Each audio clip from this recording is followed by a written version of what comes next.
You are making two huge mistakes in your marriage and really all your relationships, and you weren't even aware of it. And we are here to address that today, that I will think will be a game changer for anyone who listens to this.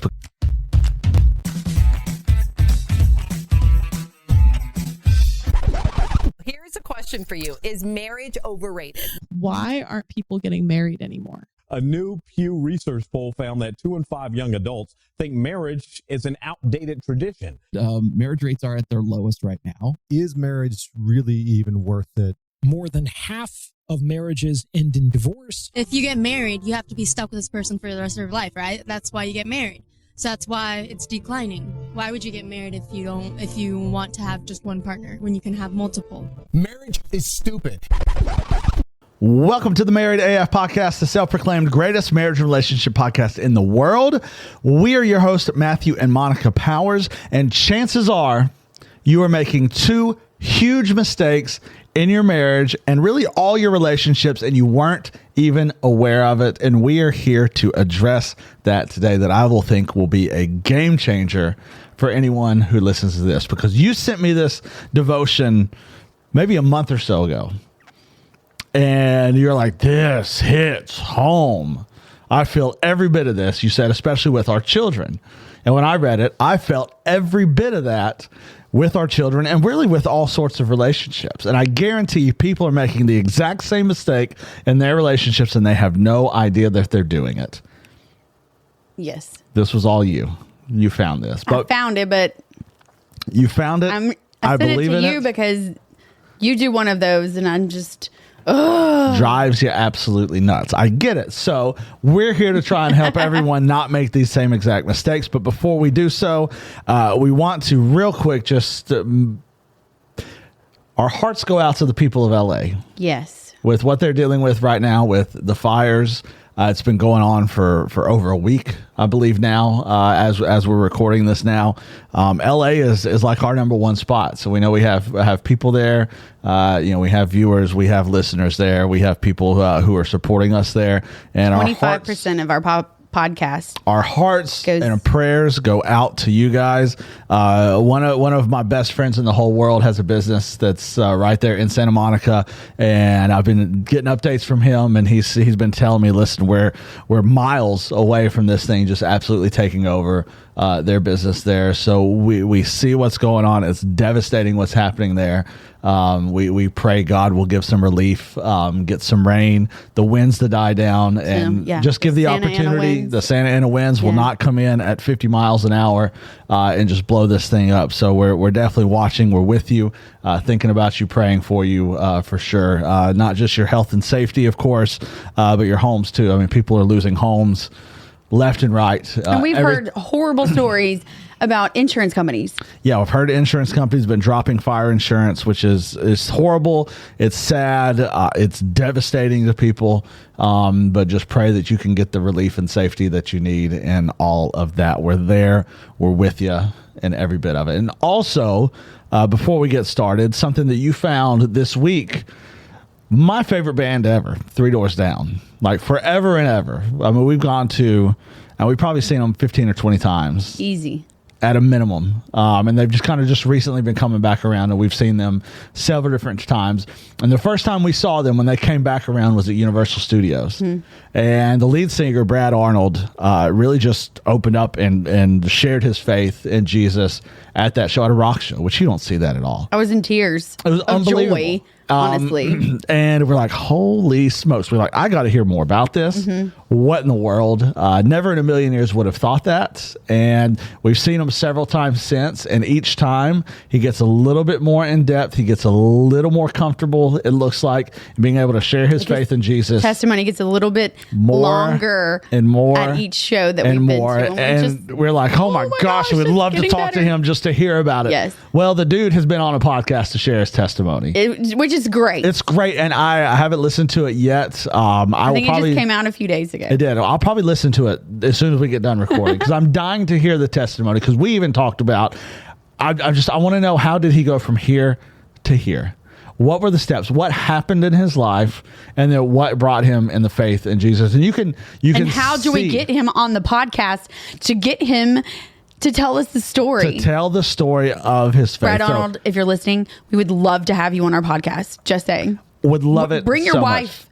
Absolutely. Would love to hear that side. Actually, love that. I would love to hear her side of it also. Because she's the witness to all of this. I mean, she watched him go from where he was to where he is now. And you can tell when you see him performing, and I mean, we don't know him at all, but we've seen him perform several times. We've seen him on social media. We've seen him in interviews.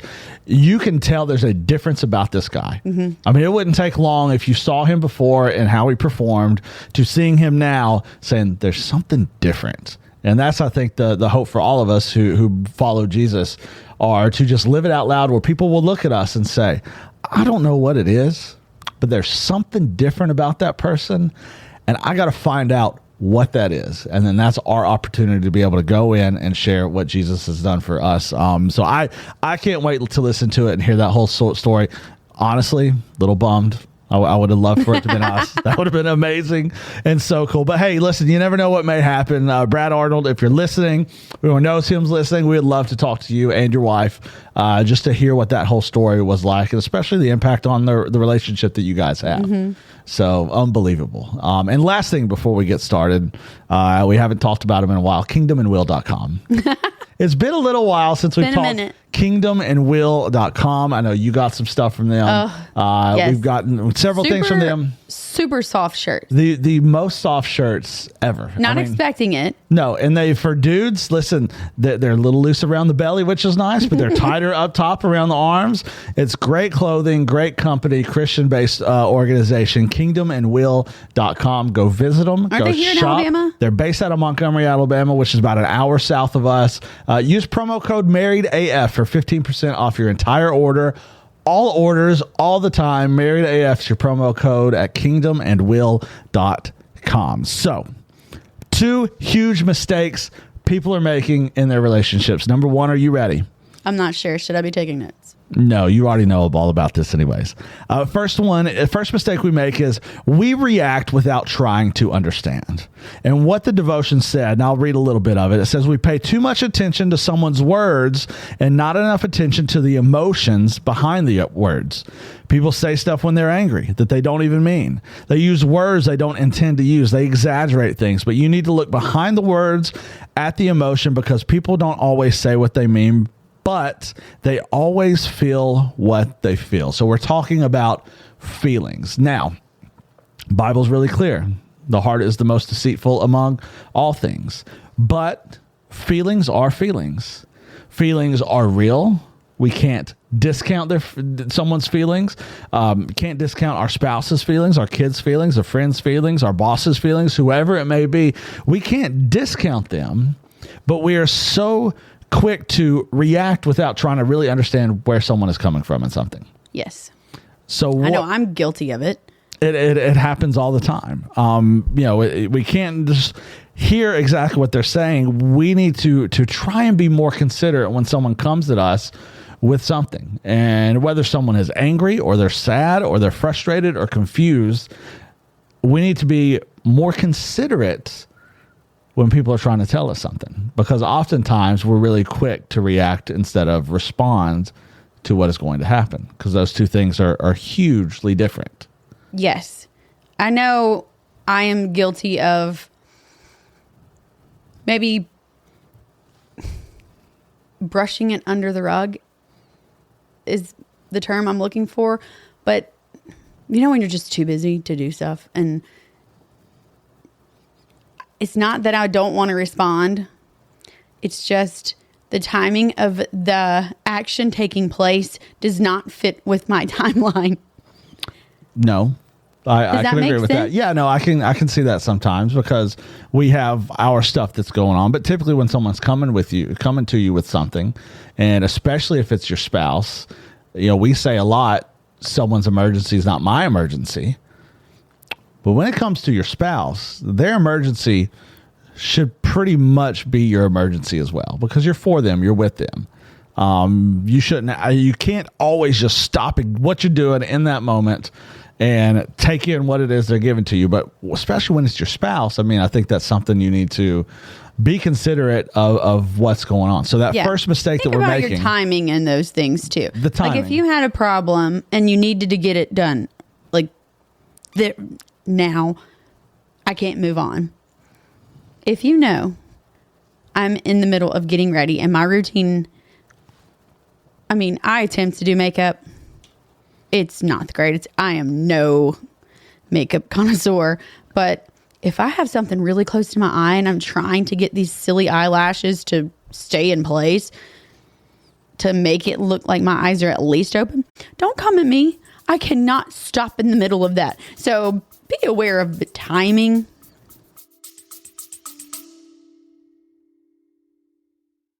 Studies of the star tell us that in order for a star of that magnitude to be seen from that far away, that it requires the alignment of certain planets. I'm just thinking to myself, God loves us so much that to send us a sign, he caused the planets to come into alignment.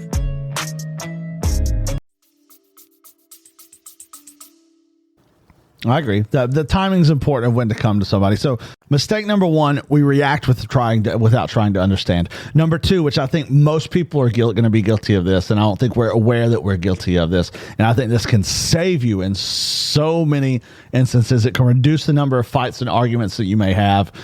We invalidate any feelings that we don't feel ourselves. Mm-hmm.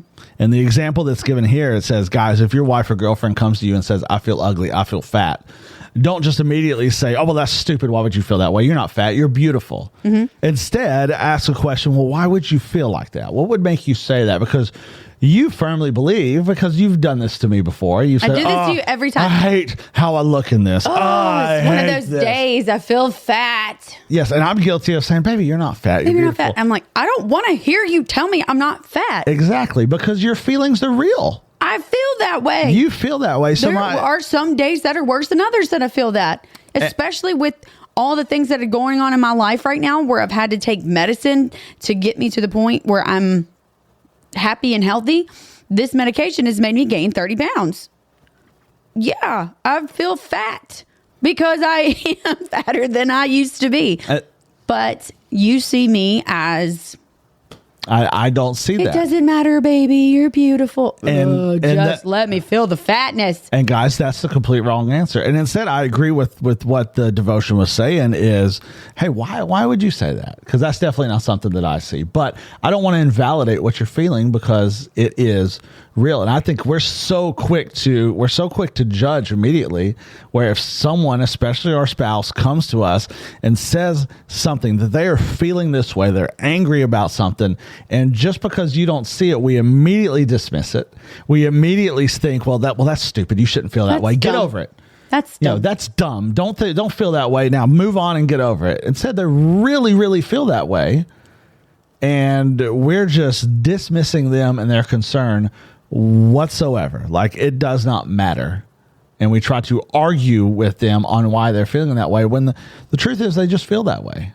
Just let me feel that way. And sometimes that's just the case. We need to be there. And I'll say it again, be considerate to how they feel. Now, feelings, they're real. Doesn't always mean they're true, but they're real. And we feel a certain way, and it can be hard.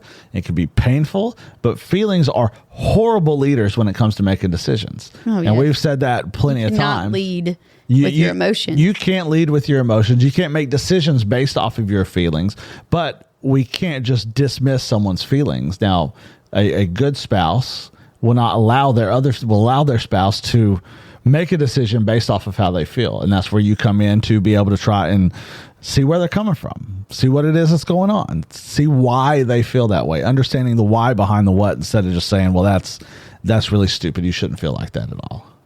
I've learned that is not also just the case in a marriage. You have to take that into every relationship. Totally agree. I learned about the Enneagram. We've talked about this before, the Enneagram.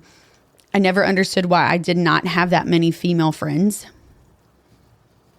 because I'm an 8. If anybody knows the Enneagram, I'm an 8. You're the challenger. I don't necessarily have feelings in a sense. And if I do, I don't want anybody to know about it. But it wasn't until a couple of years ago when I started coaching where I realized I need to know who I'm dealing with. Because every person is different. Everybody is different. I can't coach a 4 the way I would coach an 8. No. Or a 1 or a 3. You have to know who they are and how they react to certain things. So it helps you see why they're coming from where they're coming from. Which is so incredibly important. But me, until I figured all of that out about the Enneagram, my determined personality where we are just go, go, go, go, go, see a problem, fix a problem, move on. I learned that not many people can just suck it up and go. Most people, I would say, can't just suck it up and go. It hits hard because our daughter is the feeling, the empathy person. Like today in her basketball game, I tried to get the referee's attention. They're 10 years old. They will stop the game and teach them and coach them. It's great that they do that. But this little girl, the ball was out of bounds. She was throwing it in. It was for the other team. Both of her shoes were currently untied. Our daughter is right in her face trying to block her from throwing the ball. Here's mom. I'm not paying any attention to the game. I am strictly to the referee. I don't want this baby to fall. I don't want her to get hurt because it can happen. Somebody step on those shoestrings and she keeps going and that shoestring stops her and bam. I don't want a busted nose. I don't want to have to. I don't want that. Mm-mm. So our daughter hears everything that I'm saying. Because it's happening right in front of us, 5 feet away from us. She tries to stop the game too. The girl throws the ball. She didn't know her shoes were untied.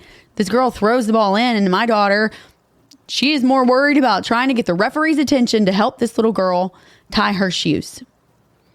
She turns around to the girl who she gets the ball in. They give the ball back to her, and she shoots. And then she realizes that her shoes are untied. Our daughter stays with this girl to help get her shoes tied. I know. And the game is still going. They're not stopping the game. Not the referee's job to stop the game. No, she's like, help. Look, stop. And both of the girls, she just went down and tied her shoes. And that was that. Our little Elke just stayed with her. Didn't want.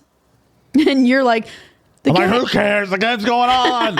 Go. But that's our sweet little girl. It is. Now, I will say she is a different person on the court. Oh, she is. I mean, she scored 18 points today. Of the 22 that were... She's a baller, and she's aggressive, and she's out there to play. But she also will help up anybody. Oh, she is. And she's the kid that you want on the team for morale. I did a little video because during halftime, she was trying to be funny and make her team laugh because they were all spent. It was like 16 minutes. They had 2 16-minute quarters or 2 8-minute quarters. This first half, 16 minutes. She was spent too. She was tired. But she gets up and she's doing all this kind of funny thing with the coach and telling them this and this and this and this and this. She was just having a blast. That's her sweet little heart. But if you're going to go for a jump ball with her, you ain't coming up with the ball. No, you're not. But that's the kind of thing you have to understand the person. You can't just brush it under the rug. No, she gets this. She doesn't invalidate feelings. She is so into everyone's feelings about something, which is a good thing. It can be a bad thing sometimes too. But you're exactly right. Like when you got into coaching, you can't coach everyone the same way. No. And we can't treat every person the exact same way. I love the old saying of, and in this case, and what we should do is we don't treat everyone the same, but we treat everyone fairly.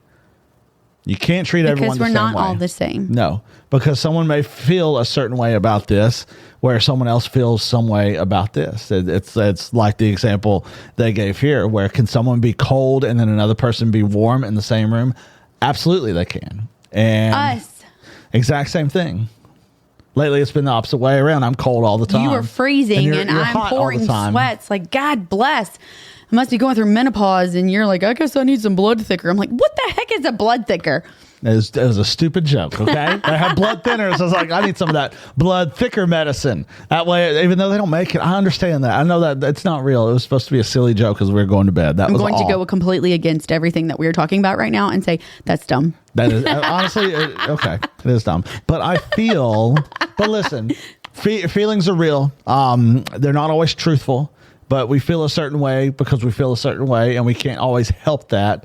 And we need to have people in our lives who can help us guide through that and understand why we feel that way. And if the way we feel is stupid, we have people in our lives who are not going to tell us just point blank, hey, that's stupid that you feel that way. Instead, they're going to realize, okay, you feel this way. Let's find out why you feel this way. And if you love someone, you're going to steer them towards what the truth may actually be to make a factual, truthful, mindful decision rather than a feelings-based decision. So the two huge mistakes we make, we react without trying to understand. And mistake 2, we invalidate any feelings that we don't feel ourselves. And I think that is the absolute biggest one. So what are a couple things that we can do to make sure we are considerate and we are empathetic towards people? First one, listen first. Men, this is the hardest thing for you to do. It's not just men. People, but men especially. I have a hard time with that too. We hear it, and then our immediate thing is, how do I fix this? Because I'm that mental thought, okay, there's a problem, let's fix it. Yes, let's. What's the problem? Let's fix that problem. Everything is broken, so it doesn't necessarily need to be fixed. No, sometimes your spouse just needs to be heard. Sometimes your spouse just needs to know, I hear you. I love you. And whatever it is you're feeling, I'm here to walk alongside you throughout it all. Just to slow down and truly listen to what is going on with your spouse and try to find out why, which is the second one. Seek understanding. Instead of telling them they're stupid for feeling a certain way, instead of trying to fix the problem, which men, Mr. Fix It, that's what we're here to do. I want to fix everything. You know, so-and-so said something to you at work. Well, I'll go show them. That's the feeling that we have. All I think of is Ross and Rachel. Which, or no. Yes, because she was saying he just wanted to go and meet this guy who was saying these things, but no, it was Joey. It was when Joey was in love with her. Yes. And she was just trying to think of something to talk about. My boss wants to buy my baby. Yes. Yes, that one. And she's just saying something just to talk. But that's his first reaction. I'm going to take care of this. And he runs straight to her work and rips him a new one. And then she gets back to work and they're like, okay. We have a meeting with HR. This meeting is being recorded because by no means did I want you to think that I wanted to buy your baby. Yes. Yes. And that's what we typically do. We don't want to. It's just an overreaction that doesn't need to be done. Because if we would have, even in that situation, if he would have really understood why she said that, because there's an awkward thing going on. There's a tension there because Joey was in love with her. Uh-huh. If you've gotten to the root, gotten to the why, you would have known that, okay, I didn't need to rush to the discovering the why behind the what. So we listen first. We slow down. We listen to your spouse's heart, not their words, but you listen to their heart. You try to find out why. And that's the biggest thing. You know, the second one, seek understanding. Ask questions. Shocker. If your spouse comes to you with something and you're trying to find out why, ask questions, thoughtful questions. Not questions that are, well, why do you feel that way?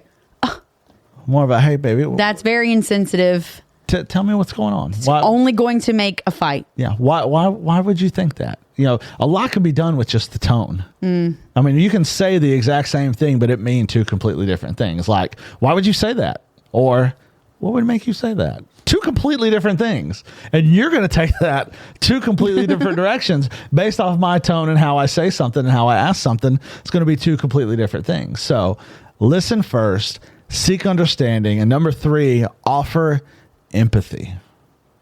That's something I struggle with. Offer empathy. Why do you think you struggle with that? because I don't feel other people's feelings. But I feel like God put our daughter in our life for me to have those feelings because she feels everybody's feelings. Yes, she does. Every little feeling. If she comes home from school and I'm here and she can just look at my face, she will give me a hug. Mommy, is everything okay? It's been a day. She will just stand there and hold me. Like uncomfortably long Yes. hugs. Like you can't push her off. Okay, yeah. Get off of me. I want to have my bad day. She won't let you have it. No, she won't. She wants to be there. She wants to feel your pain. She wants to help you through. It's like she wants to take it from you. Mm-hmm. She wants to. She will take. She would gladly take the pain, so someone else would feel better, and she would deal with that. Yep. And that's essentially, that is offering empathy. It's letting that person know that, hey, I see you, I hear you, I don't understand it yet, I don't feel the same way you do, but hey, I'm here with you. You don't have to do this all by yourself. And I think that's the dark path that a lot of people go down, is because we aren't offering empathy, we're not seeking understanding, we're not listening, we are invalidating their feelings. People are left to feel like they are all by themselves and all alone in the way that they feel. It's one of the biggest problems we see in this world is we feel like we are the only one who's dealing with the stuff that we're dealing with. If we took these steps, if we listened, if we seek understanding, if we offer empathy, we will quickly realize that you are not going through this all alone. The chances are there are so many people in your lives who are dealing with or have dealt with the same stuff you may be dealing with right now. So those little Me Too moments of just opening up and talking about it, and that's where you're like, oh my gosh, you are almost divorced. We're almost there now. You fought with this. I did the exact same thing, and to be able to walk with each other through that, it isolates us more than anything. Mm-hmm. And that's why I feel like small groups are so important. And I know people say that all the time. Get in your city group or your small group or this or that. It doesn't even have to be with your church. No. Just being able to be with people who you can talk to and be vulnerable with in moments where you can go, God, this sucks so bad. I don't know what to do.